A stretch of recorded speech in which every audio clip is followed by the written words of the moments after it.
Welcome back to another episode of Real Talk and ELT. So today I might go on little mini adventures. It's like a forewarning of what might happen in this episode because I get caught up into, all sorts of different topics. And then I have some notes, but I might not be able to stick to my outline. But today we're going to talk about how to teach listening more effectively. I had a few years ago, it was the July of 2023. Yeah, July of 2023. I did a training. I did a training with a private group of teachers, and the owner of the school, who's also a teacher, he gave me this really lovely compliment, and I'm forever grateful because it made me, well, first of all, very proud. It was a very proud moment, but also it made me think about how sometimes we talk about ideas and language learning, and because nothing is concrete, right? So we talk about these ideas and processing and how people, digest information, how people learn a language, all of that good stuff. And I think sometimes we get so stuck in talking about these nebulous things that it doesn't make anything concrete. And then people are too scared to raise their hand and ask a question because they think everybody else is, on the right, on the same page. They all get it. Everything is hunky dory with everybody. And then, for example, this school owner, I'm not gonna out him, but he's a lovely person though. He did. I think he's got his bachelor's degree. He did CELTA. He participates in CPD. He has his own school. He provides teacher training to his teachers. He does a lot. He's trying to do. I give him credit. He does quite a bit. And the thing is, I think that he's qualified enough to do what he's doing, for sure. But in his mind, he's overqualified to ask for clarification. And I think many people fall into this trap. I don't care. I ask questions. I will ask questions to the day's end because I want to understand things. But I understand that also people are not like me. Like, I will explain things, or at least my understanding, my perspective of things, for hours. Like, if you ask me a million questions, I'm just gonna try a million different ways of explaining it. But that's only if you ask, because I'm assuming that if I explain it once, then maybe you've got it. You know what I mean? Like, life is good. We can move on to something else. But sometimes teachers don't get it, but also they're too embarrassed to ask a question. So we're going to talk about how to listen more effectively. And the compliment that this school owner gave me was, I never truly understood the concept of top down and bottom up processing until this session that you just gave. Something along those lines. Like, I kind of got it, but now I really get it. Now it makes sense. And so I took that. I was like, that's amazing. I'm so happy because my aim was not to teach someone who I consider my peer. My aim was to help the teachers in his school that clearly needed help to understand these concepts too. And yeah, so it was like a very pivotal moment that I think sometimes we don't ask questions because we think we know, but then we're not able to explain it to other people. Anyways, okay, so let's talk about listening. I stumbled across this article. It's from 20. Oh God, hang on, it's over here. It's 2020. I'm gonna butcher the names. Ismael and Aziz, and it's called The Teaching of Listening Strategies in ESL Classrooms. And I read it, and then I read it but I read it a while ago when I was like prepping. I was putting my notes and stuff. So I read it a while ago, but they pretty much went through the strategies and some of the complaints of students in terms of listening, because listening always seems to be the challenge, right? Some like lots of people complain about listening. So they have these a summary of systematic reviews of the related studies and on listening comprehension strategies. And the first one that they go through is bottom up processing and top down processing. And the way that I described it in the training a couple years ago was you have to picture, take a journey with me. This is why it's gonna get real messy here. Okay.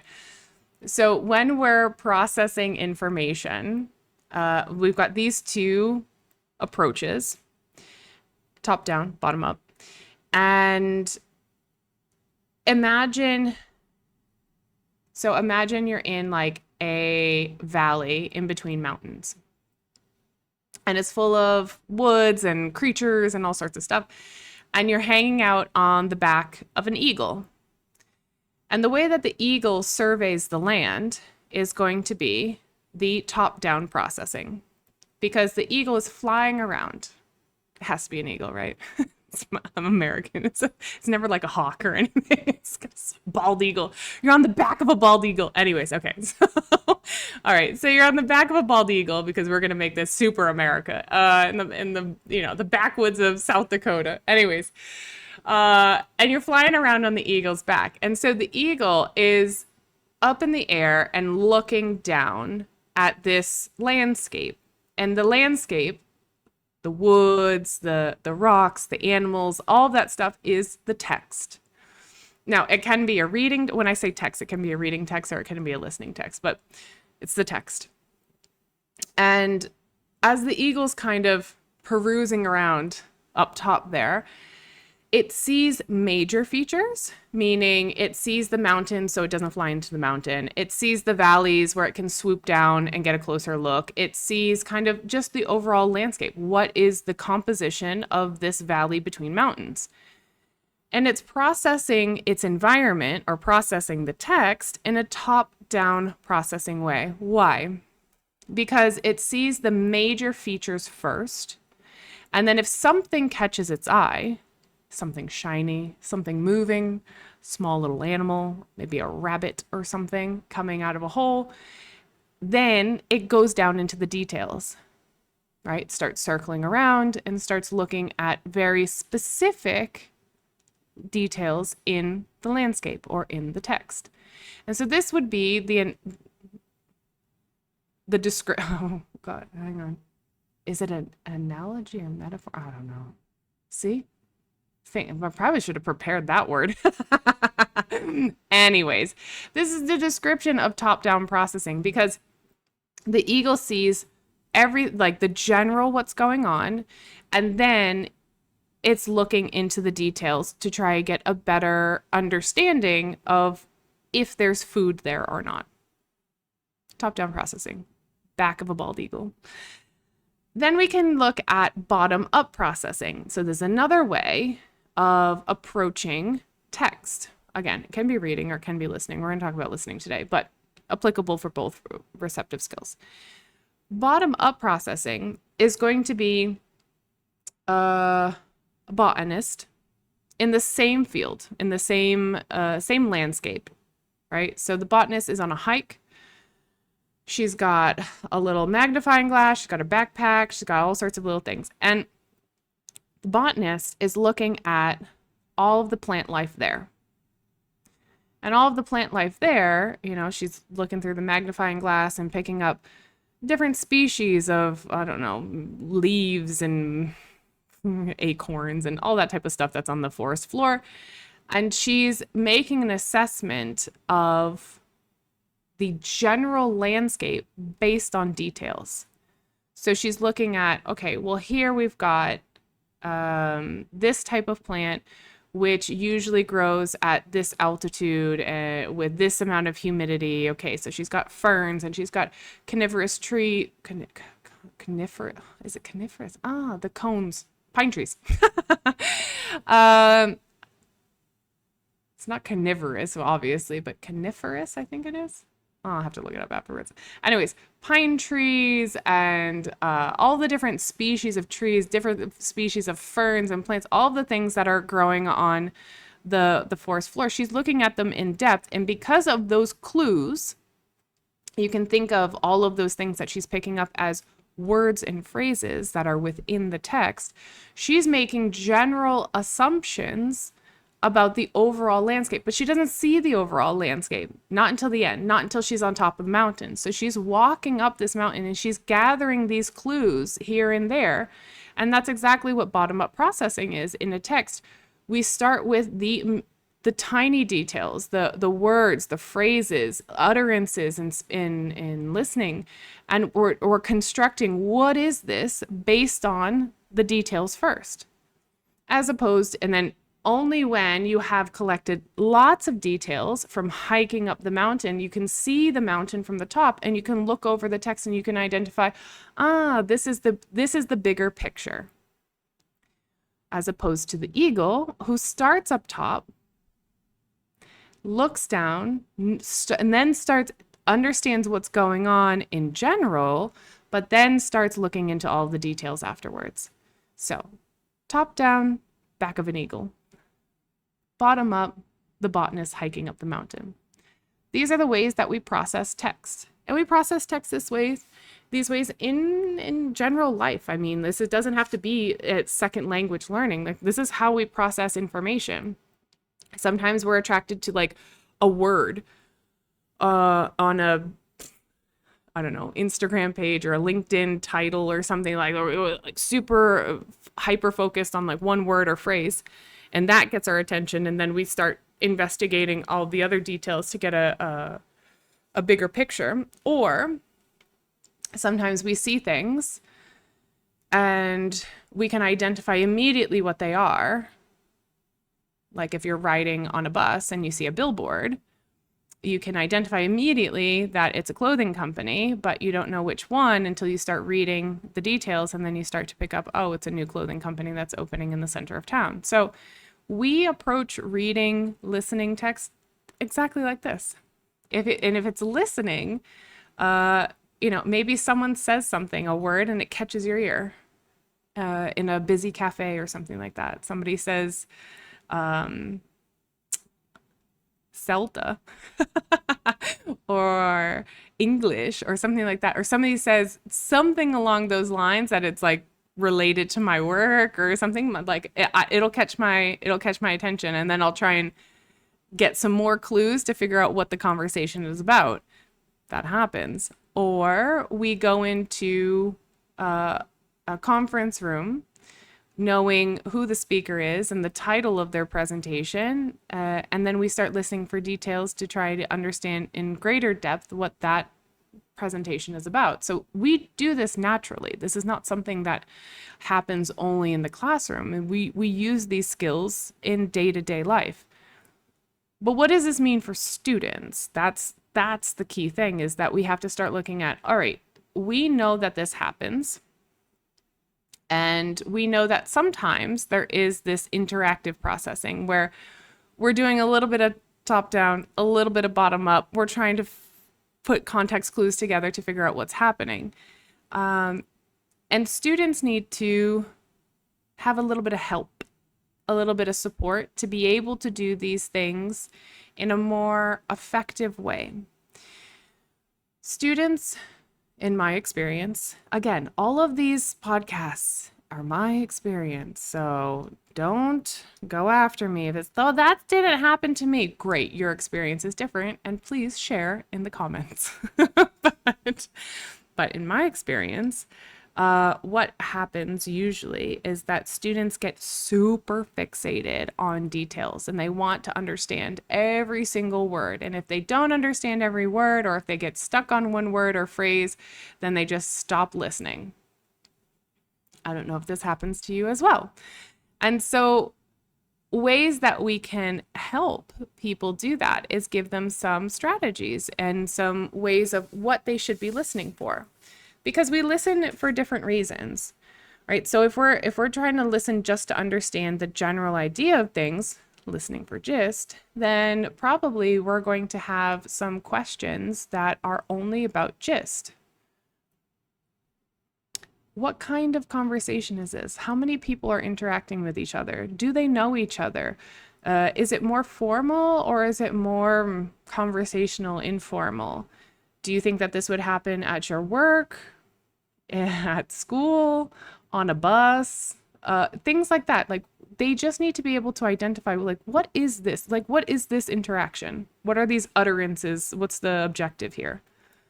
And then we have listening for specifics and then listening for details.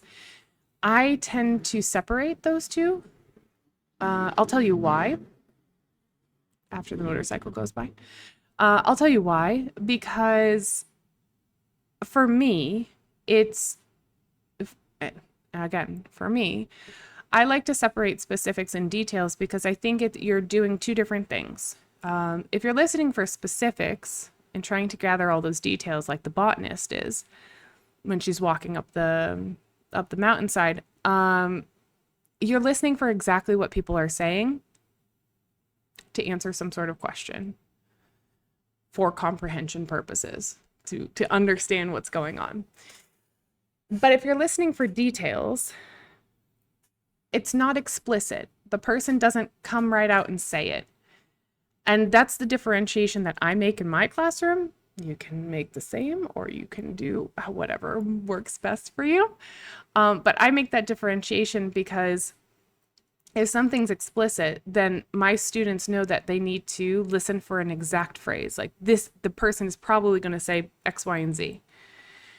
But if they have to interpret and infer the meaning of some of the person's utterances in an audio, then I would say that's a different skill, because they have to listen and kind of, what does this really mean? What are they really trying to say? So those two things can be very different. For example, we can look at functional language in that aspect too. If I say, oh, it's really hot in here, my husband knows I want him to turn the air conditioning on. Let's be honest. I don't have to say, can you turn the air conditioning on? I say, it's really hot in here. I was like, oh my God, how are you not sweating? It's super hot today. I would say all of those things, and my husband would just like pick up the control and turn the air conditioning on. That's what would happen in my house. So, but I didn't explicitly say, please turn the air conditioning on. Therefore, for me, in my mind, that's a different skill. I have to listen and interpret. Oh, okay, so she's asking him in a roundabout way to turn the air conditioning on. So I tend to separate those in terms of when I'm creating. I don't separate them like, oh, they can't be together in the same listening task. No, I just differentiate those. I guess this would be a better way of saying it. I differentiate those in my mind, that some of these are going to be explicitly stated, and some of these are going to be more the person has to infer the meaning of an utterance and then interpret that to be able to answer this question. Why do I do that? So that I know what skill or subskill of listening the student is struggling with. Because if I don't even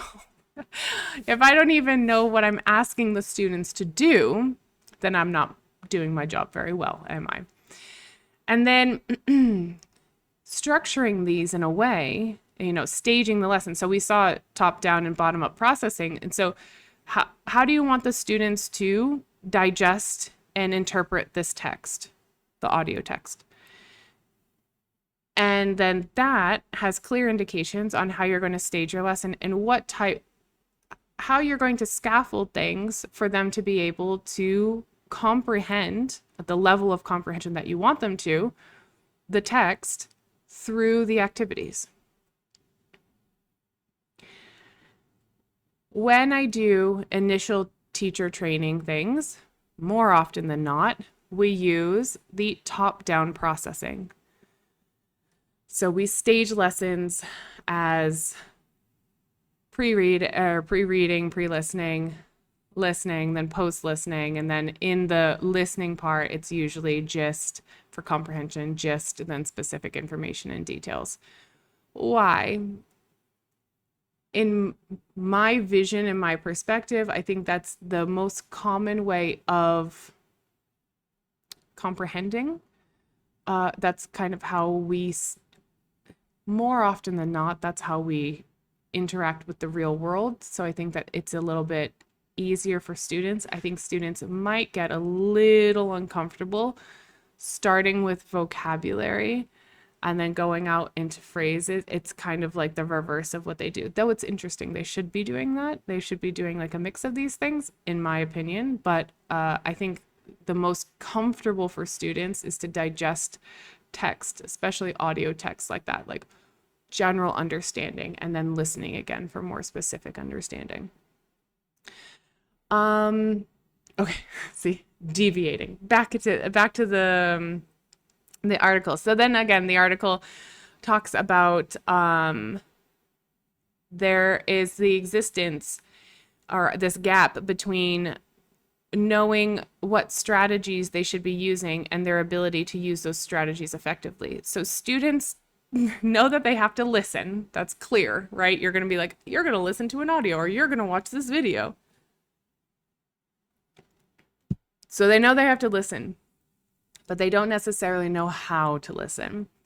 And this is one thing I harp on when I'm giving initial teacher trainings, even, kind of experienced teacher trainings too, if I'm going to be honest, is that you don't have to do them as like formal as strategy training questions, but the way that you set up tasks and you give students orientation, they need to know how they're going to be listening.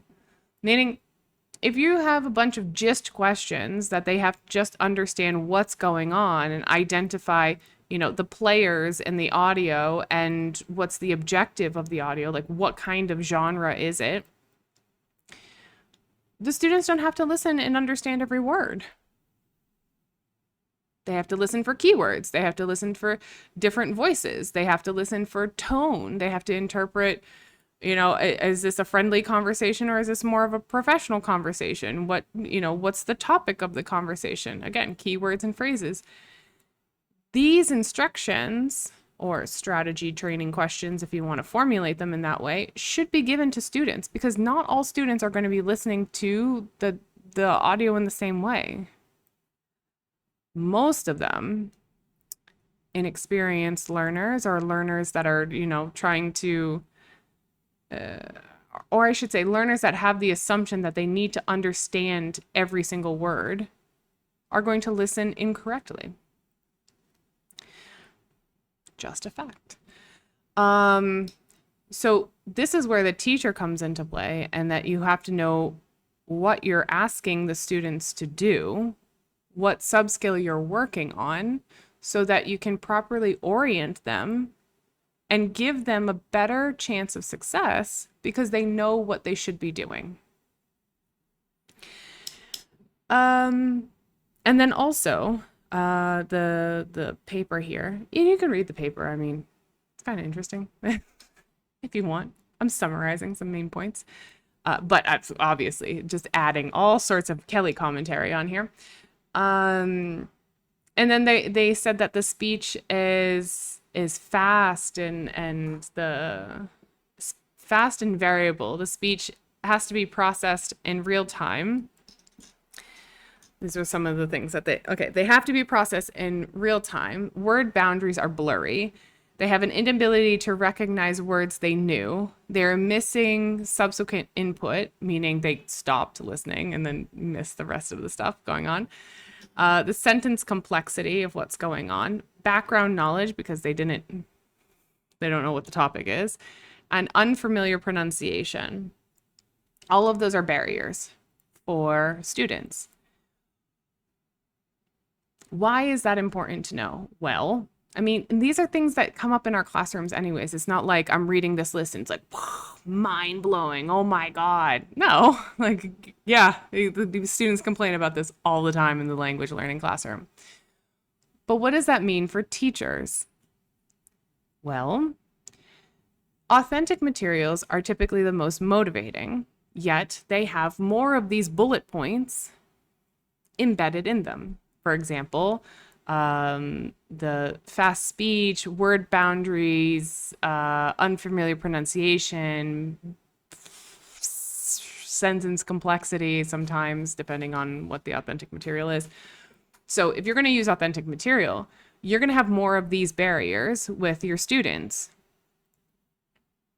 This is where having trained, skilled teachers is helpful, because teachers then know how to develop a task. Task design is super critical.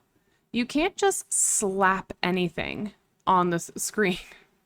So, all right, let me finish that thought. You can't slap anything on the screen and be like, I'm a great teacher because I have 8 comprehension questions for this stage of my lesson. Yeah, good for you. Here's the problem with that. You know the AI that everybody's using? So there's a bunch of them. There's like Twee, there's ChatGPT, there's Grok is the new one from Elon Musk. What else do we have? We got a bunch of them. So everybody's just grabbing transcripts and be like, I need 8 to 10 comprehension questions. Excuse my language, but that's bullshit. If you're using it properly to give you ideas and to generate ideas, that's great. But here's the thing. You need to know what kind of question that is and what type of subskill the student needs to be able to use effectively, independently, and what problem from this list of things that are common problems is going to be a barrier for them to be able to answer that comprehension question. And I am sorry, I am so sick and tired of watching teachers have listening lessons. I'm going to get spicy for a second. Listening lessons and saying, the students going, I didn't understand. I'm sorry. I didn't answer the questions. I listened until half and then I didn't get it. Teacher, I didn't do it. Teacher, it's too fast. And the teacher going, yeah, it's hard. Let's check the answers. I am going to freak out. I think I'm going to have a mild coronary infarction. Like, I am going to have a mini heart attack. Stop doing that. If you create these questions, then you should be fully prepared to help the students listen and comprehend.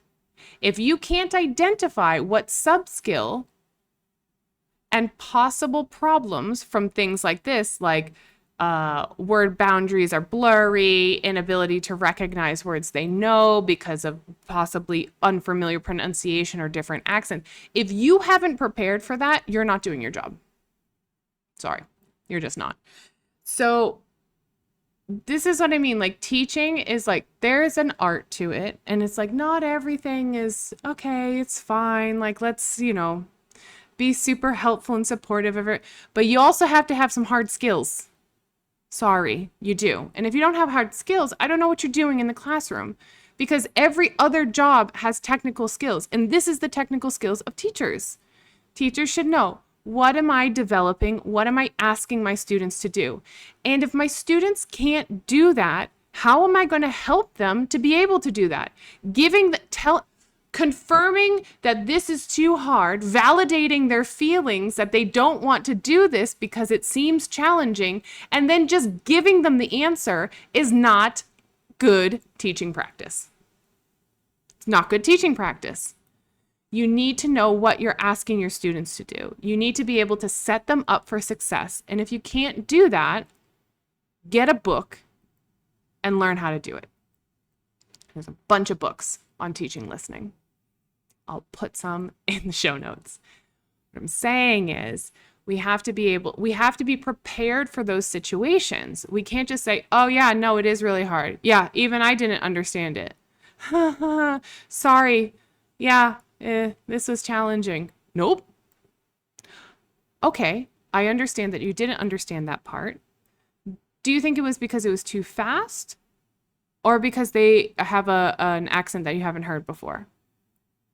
Ask them. Oh, it's a little too fast. Slow the audio down then. We have all of this technology. We have all of these controls. Just slow it down then so that they can hear it. Say, okay, let me play it for you again, slower, to see if you can identify it. But remember, are you going to listen for every word? Are you going to identify what phrase was it? If it's a fill in the gap, then Lordy, they know all of the words around it. So they have all of these synonyms that they should be listening for. Listen for these words. Let me play it slower. Play it for them. Do they get it? Great. No? Play it slower. No? Okay, play it slower. Play it again. Still didn't get it. Okay, let me help you out here. Here's the transcript. Here's at regular speed. Do you hear it now? Which part of this phrase were you not able to understand? Have them circle it. Ah, interesting. There's connected speech here. Let me tell you why this happens. Like, this is teaching. Diagnosing when students have problems in class, preparing that they might have problems because we all know that they're going to have these common problems, preparing for that, and then being able to support them through it so that then by the end of class, they feel as if they've accomplished something instead of leaving the class being like, yeah, the teacher played an audio today. It was really fast. And I don't think I'm ever going to be able to understand native speaker conversations. Because that people say that.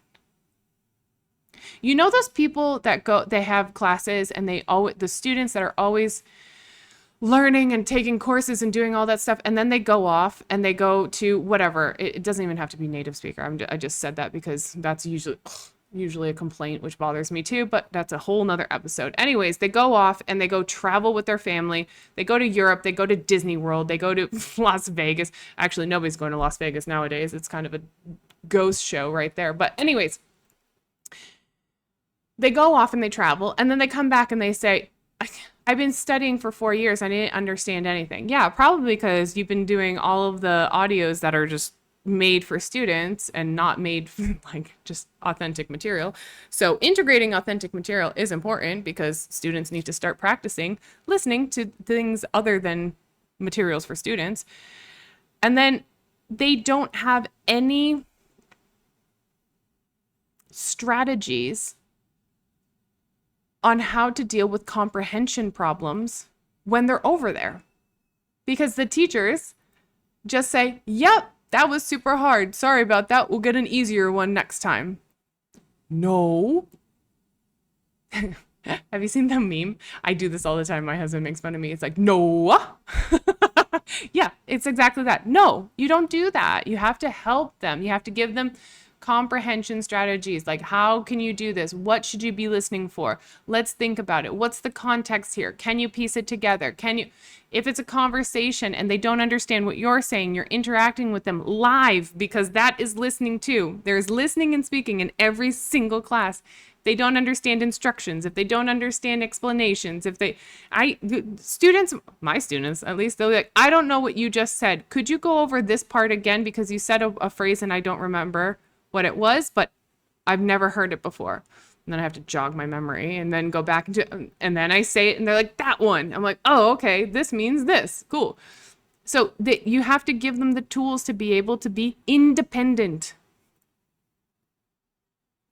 Strategy training. Know what you're doing in the classroom. Know what you're asking your students to do in the classroom. That's important. So back to my list. So there is this whole idea of active listening. Yeah, sure, people need to be active listening. Yeah, especially when they're interacting with you. But also, teachers need to do their part. We can have, you can have them predict stuff, and that helps them start to, if you're not contextualizing listening either, I have an issue when people don't contextualize things, when things are just like willy-nilly floating in the air. You got to contextualize it. Like, what are we talking about here? Like, what's going on? It takes 2 seconds. Here's the scenario. Give them a context. Usually, because you're not going to engage in a conversation out of context in the natural world. Like every scenario has a context. Every scenario. Okay. So anyways, my recommendation for people to teach listening more effectively are the following. Techniques for teaching listening. Learn them. Ask me. Get a book. Ask a friend. There's a lot of different techniques for teaching listening. Hopefully, top-down and bottom-up approaches are now clear. Now you just have to get into the subskills of the comprehension of what you're trying to do there. Pre-listening activities, don't skip over those. They're important because nobody listens to anything just, again, like there's always a context, always. Building up background knowledge, especially if you think your students might not have the knowledge for this particular topic. And it might be outside the realm of possibility for them to make connections because they don't really interact with this specific context. It's important for them to then practice it so that they're a little bit more well-versed. Note-taking skills. My Lord, nobody has note-taking skills anymore. How many of your students will sit there and listen to something? I'm like, listen and write down the answers. I can't remember the answers. Why were you not writing it down?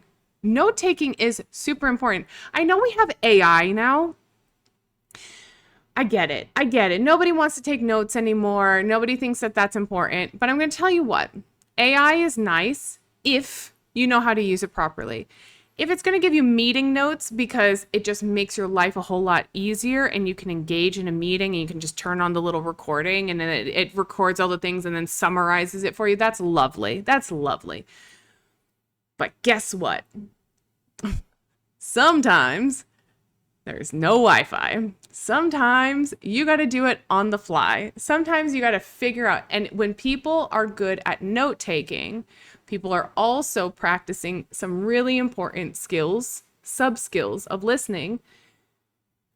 And it makes them process things and comprehend things a little bit better. Why? Because they're prioritizing. Like if you're note taking, you're prioritizing keywords, ideas, like you're processing and comprehending.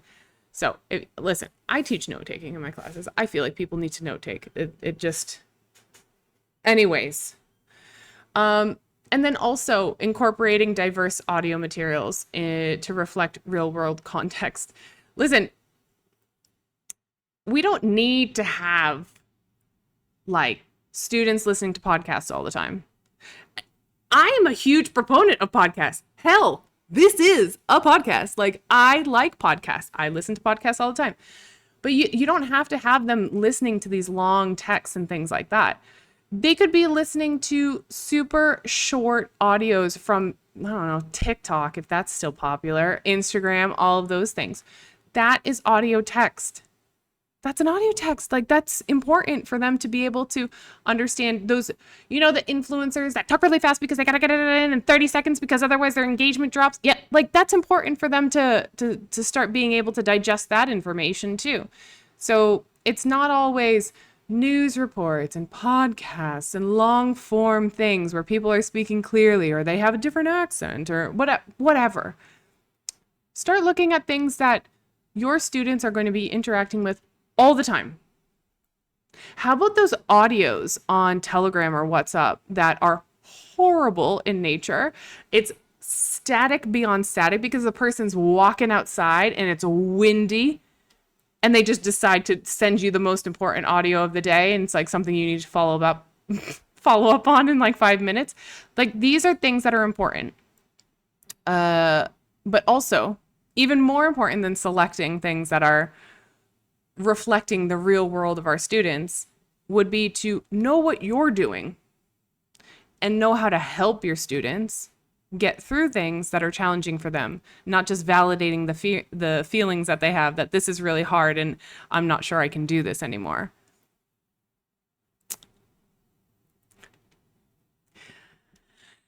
Yeah. I think the rant is over about teaching listening more effectively. There you go. So there's that. Yep. And I will be back for more. I'm gonna have a tea and I'll be back for more. Thanks so much for listening. Bye.